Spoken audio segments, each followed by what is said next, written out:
चलो तो स्टार्ट करते हैं आगे का कॉन्सेप्ट। ठीक है, तो इसमें हमने प्रीवियस में वेक्टर तक का देखा था कि वेक्टर को ऐड कैसे करते हैं। अब यहाँ पे हम पढ़ेंगे law of vector. Law of vector, okay.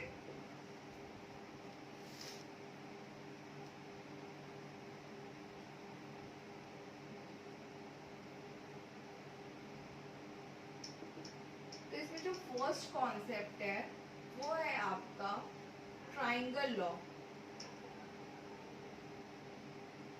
Triangle law, ठीक।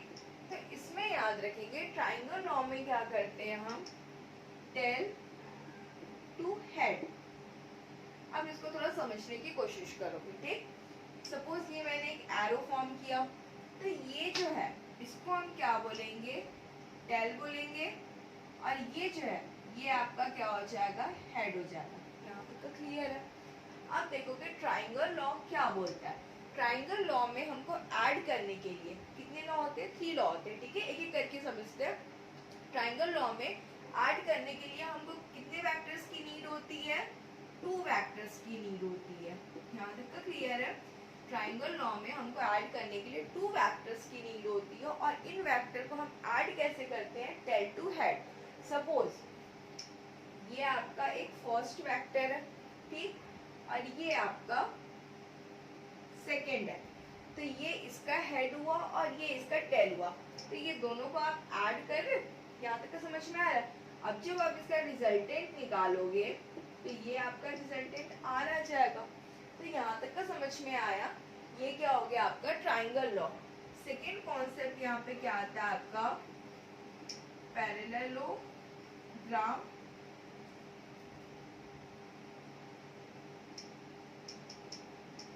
लॉ। इसमें क्या होता है, इसमें जब हम ऐड करते हैं तो कैसे ऐड करते हैं, टेल टू टेल, ठीक।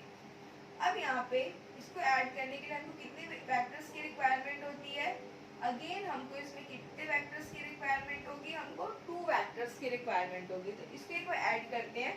एग्जांपल देखोगे, सपोज ये आपका एक वेक्टर है और ये आपका सेकेंड वेक्टर है।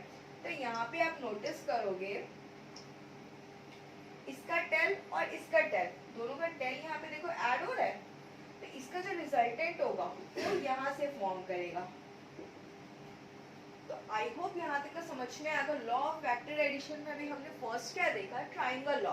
ट्राइंगल लॉ में हम कैसे ऐड करते हैं, टेल टू हेड करते हैं, और हमको इसमें कितने वेक्टर्स की रिक्वायरमेंट होती है, 2 वेक्टर्स की नीड होती है।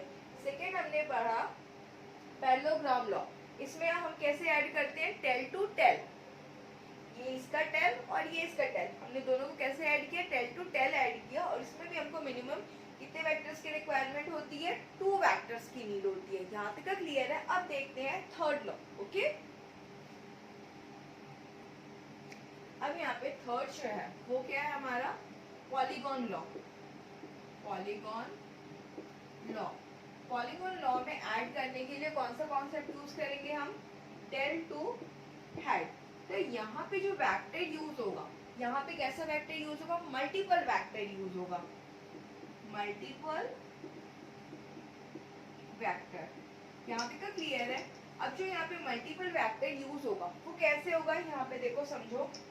सपोज ये एक वेक्टर है, फर्स्ट सेकेंड है ये, ठीक, फिर ये थर्ड, फिर ये आपका फोर्थ।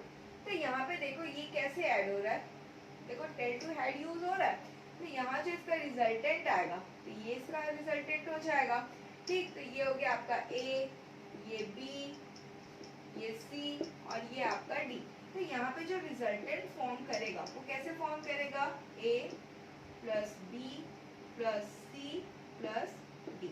तो याद रखोगे पॉलीगॉन लॉ में कैसे ऐड करते हैं, टेल टू हेड। ये देखो एक का टेल है और एक का हेड है, ऐसे ही हम सबको ऐड कर रहे हैं। और इसमें कितने वेक्टर यूज होंगे, मल्टीपल वेक्टर यूज होंगे। तो आई होप यहाँ तक का समझ में आया होगा।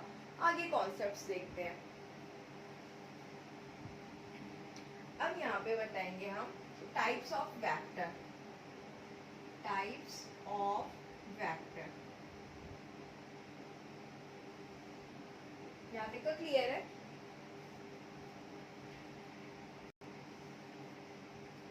टाइप्स ऑफ वेक्टर में टाइप्स से बहुत है, लेकिन जो इम्पोर्टेंट है हमको वो पढ़ना है। तो फर्स्ट हमको क्या पता होना चाहिए? Equal vector. क्या है? Equal vector. तो यहाँ पे इक्वल वेक्टर में सिर्फ इतना सा कॉन्सेप्ट ध्यान में रखोगे, यहाँ पे मैग्नीट्यूड और डायरेक्शन दोनों आपकी सेम डायरेक्शन में होनी चाहिए। ठीक है, तो यहाँ पे आप क्या बता दोगे? Magnitude,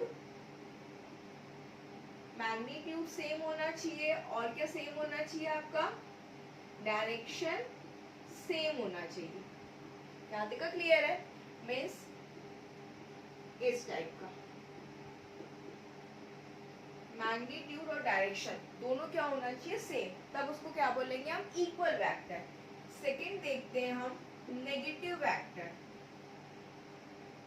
negative vector, negative vector का मतलब क्या है? मैग्नीट्यूड आपकी सेम होगी बट डायरेक्शन क्या हो जाएगी? अपोजिट। डायरेक्शन अपोजिट होगा तभी नेगेटिव होगा। मीन्स क्या बताओगे आप? Magnitude same but direction opposite. Means यहाँ पे आप बताओगे एक की डायरेक्शन इधर है और एक की डायरेक्शन इधर है। मीन्स यहाँ पे क्या हो जा रहा है? डायरेक्शन आपका अपोजिट है बट मैग्नीट्यूड आपका सेम है।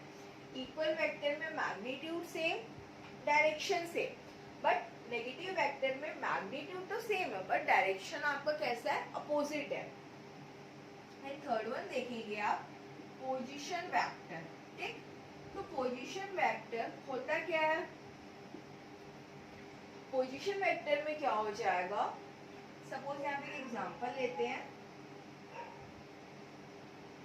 ठीक, यहाँ पे ये जो डायरेक्शन बताएगा, कहाँ से बताएगा? ओरिजिन से बताएगा। Tells direction from origin. तो यहाँ पे समझने की कोशिश करोगे आप, ये है ओरिजिन कहाँ पे होगा? यहाँ पे। तो ये डायरेक्शन आपको यहाँ से बताएगा। तो यहाँ तक का क्लियर है? जो डायरेक्शन ओरिजिन से बता रहा है आपको, उसे कौन क्या बोलते हैं? Position vector. तो आई होप आप लोगों को ये 3 वेक्टर्स अच्छे से समझ में आया होगा। आगे देखते हैं। अब यहाँ पे जो 4th पॉइंट है वो क्या है? Displacement vector. क्या है? Displacement vector. तो यहाँ पे समझोगे इजी है, कुछ नहीं है। डिस्प्लेसमेंट वेक्टर में क्या होगा? Change in position with direction. Tells change in position with direction. अब यहाँ पे समझोगे डायग्राम के थ्रू। ये था आपके 2 एक्सिस है। ठीक है, तो मैंने क्या बताया था? कहाँ से? ओरिजिन से बता रहा है। तो सपोज ये ओरिजिन से फर्स्ट डायरेक्शन गया, ये आपका हो गया R1। ठीक, अगेन ओरिजिन से सेकंड डायरेक्शन बता रहा है, ये क्या है? R2। तो इसका जो डिस्प्लेसमेंट होगा मीन्स यहाँ से यहाँ तक का, ये क्या हो जाएगा? R1 2। यहाँ तक का क्लियर हुआ? ओरिजिन से पहले first direction R1, second R2, दोनों का जो ये डिस्प्लेसमेंट है वो क्या हो जाएगा? R1 2। वैसे डिस्प्लेसमेंट का फॉर्मूला क्या है? Change in position. Change in position का मतलब क्या हो जाएगा? Final minus initial. Final minus initial. तो डिस्प्लेसमेंट कितना है हमारा? R1 2। फाइनल मतलब कहाँ पहुंचा वो? R2, और इनिशियल मतलब R1। तो सिर्फ इतना सा ही कॉन्सेप्ट है। आई होप यहाँ तक का समझ में आया होगा आप लोगों को। अब देखते हैं यहाँ पे 5th vector, free vector. Free vector, तो फ्री वेक्टर किसको बोलोगे आप? जो वेक्टर अपनी डायरेक्शन चेंज किए भी ना हम उसको कहीं भी मूव कर सकते हैं। तो सपोज यहाँ पे कैसे एग्जांपल लेते हैं, यहाँ पे एंगल फॉर्म कर रहा है 30। ठीक, अब आपने इसको बिल्कुल मूव नहीं किया और सेम यही है, तो सेम वही डायरेक्शन में हम इसको इधर मूव कर देते हैं। तो यहाँ पे इस ऐसे वेक्टर को क्या बोलेंगे हम? Free vector. ठीक है,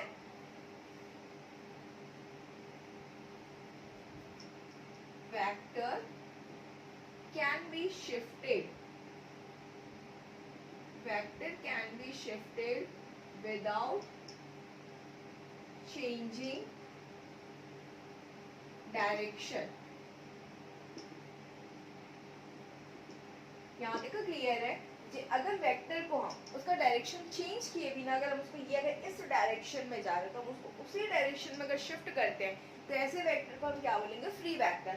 सपोज अगर वो इस डायरेक्शन में जा रहा है तो हम उसको उसी डायरेक्शन में अगर शिफ्ट करते हैं दूसरी प्लेस पे भी तो ऐसे वेक्टर को हम क्या बोलेंगे, फ्री वेक्टर। यहाँ तक क्लियर है। अब यहाँ पे देखते हैं 6 number, unit vector. Unit vector, तो यूनिट वेक्टर क्या करता है, सिंपली याद रखोगे यूनिट का मतलब ही कितना होता है, 1। तो जो vector whose magnitude is unit means उसका कितना हो जाएगा, 1 हो रहा है। एंड ऑल्सो प्रोवाइड, और क्या प्रोवाइड कर रहा है आपको, डायरेक्शन प्रोवाइड कर रहा है। एंड ऑल्सो प्रोवाइड डायरेक्शन, और इसको रिप्रेजेंट किससे करते हैं हम, इट इज रिप्रेजेंटेड बाय, किसे रिप्रेजेंट करोगे आप, ये इसको क्या बोलते हैं, कैप, ए कैप। तो यूनिट वेक्टर को हम कैसे रिप्रेजेंट करते हैं, ए कैप। अब यहाँ पे समझने की कोशिश करोगे आप, ये आपके 3 एक्सिस है, ये आपका x एक्सिस है, ये आपका y एक्सिस है, और ये आपका z एक्सिस है। यहाँ तक क्लियर है। x एक्सिस में अगर डायरेक्शन शो कर रहा है तो उसको हम किससे शो करेंगे, आई कैप, ठीक है। अगर y एक्सिस में अगर ट्रैवल कर रहा है तो उसको किससे रिप्रेजेंट करोगे, j कैप, और z एक्सिस में अगर ट्रैवल कर रहा है तो आप उसको किससे शो करोगे, k कैप। यहाँ तक क्लियर है। सपोज यहाँ पे कोई है या आप ही हो, खुद को इमेजिन कर लो, अगर आप x एक्सिस में चल रहे हो, कैसे चल रहे हो आप, 50 किलोमीटर पर आवर की स्पीड से चल रहे हो, ठीक है। तो आप कौन से डायरेक्शन में हो, x डायरेक्शन में हो, तो आप कैसे शो कर दोगे, आई कैप। सपोज आप वहां से मूव कर लिए, आप कौन से एक्सिस में चले गए, y एक्सिस में चले गए, और आप कैसे मूव कर रहे हो, कितनी स्पीड से, 50 किलोमीटर पर आवर की स्पीड से जा रहे हो आप, पर आप कौन से एक्सिस में हो, y एक्सिस में हो। तो यहाँ पे डायरेक्शन कैसे रिप्रेजेंट करोगे आप, j कैप।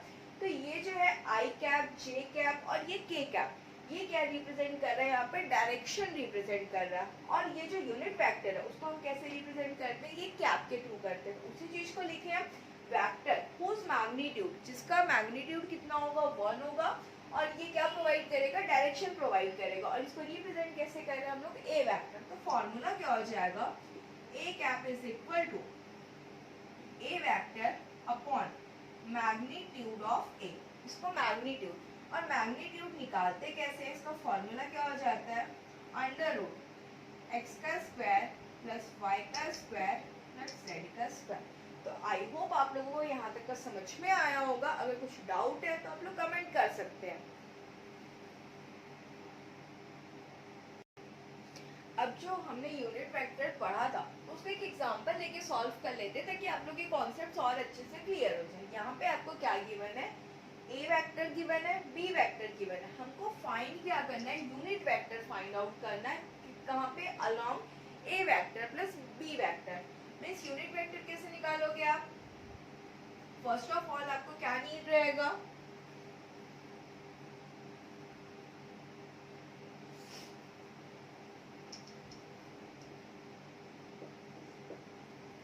सबसे पहले क्या निकालोगे आप, ए वेक्टर प्लस बी वेक्टर। यहाँ पे तो क्लियर है। ए वेक्टर की वैल्यू कितनी गिवन है, 2i cap minus 3j cap plus 4k cap. यहाँ तक का डन।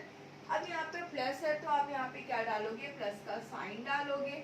बी वेक्टर क्या गिवन है आपको, 1i cap plus 2j cap plus 1k cap. अब क्या करोगे आप, i को i वाले के साथ ऐड करोगे। यहाँ पे 2i है, यहाँ पे 1i है, मीन्स यहाँ पे क्या हो जाएगा आपका 3i cap minus 3j cap plus 2j cap. तो माइनस और प्लस क्या हो जाएगा, माइनस, मीन्स यहाँ पे क्या आ जाएगा 1j cap plus 4k cap plus 1k cap, means यहाँ पे क्या आ जाएगा 5k कैप। तो ये आपको किसकी वैल्यू मिल गई, ए वेक्टर प्लस बी वेक्टर। अब हमको फाइंड आउट क्या करना है, यूनिट वेक्टर अलोंग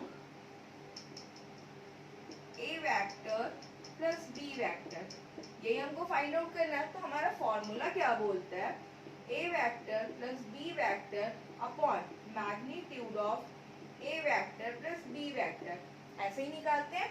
तो A vector plus B vector आपको सॉल्व करने से क्या मिल गया, 3i cap minus 1j cap plus 5k cap upon, अब मैंने मैग्नीट्यूड निकालना कैसे बताया था, अंडर रूट एक्स का स्क्वायर प्लस वाई का स्क्वायर प्लस जेड का स्क्वायर, मीन्स यहाँ पे आई का कोफिशिएंट कितना है 3, मीन्स 3 का स्क्वायर, जे का कोफिशिएंट कितना है -1, मीन्स -1 का स्क्वायर, और के का कोफिशिएंट कितना है 5, मीन्स यहाँ पे 5 का स्क्वायर।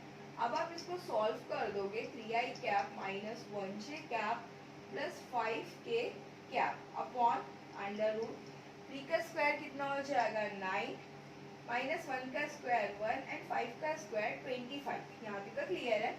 अब देखो 3i cap minus 1j cap plus 5k cap upon 25 plus 1 26, 26 plus 9 कितना हो जाएगा 35। ठीक है, आ गया आपका आंसर। आप यहाँ पे स्टॉप कर सकते हो। अगर आपको सेपरेट करना है तो ये अपॉन में सबके अपॉन में आएगा, means 3 upon root 35 I cap minus 1 upon root 35 J cap and plus 5 upon under root 35 K cap. This is our required answer. अगर कोई भी क्वेश्चन है, अगर आपको यूनिट वेक्टर निकालना है तो आप सेम प्रोसेस से निकालेंगे। तो आई होप यहाँ तक तो समझ में आया होगा। इसके जो आगे के टॉपिक्स है उसको हम नेक्स्ट वीडियो में कवर करते हैं। तब तक के लिए थैंक्स फॉर वॉचिंग, बाय।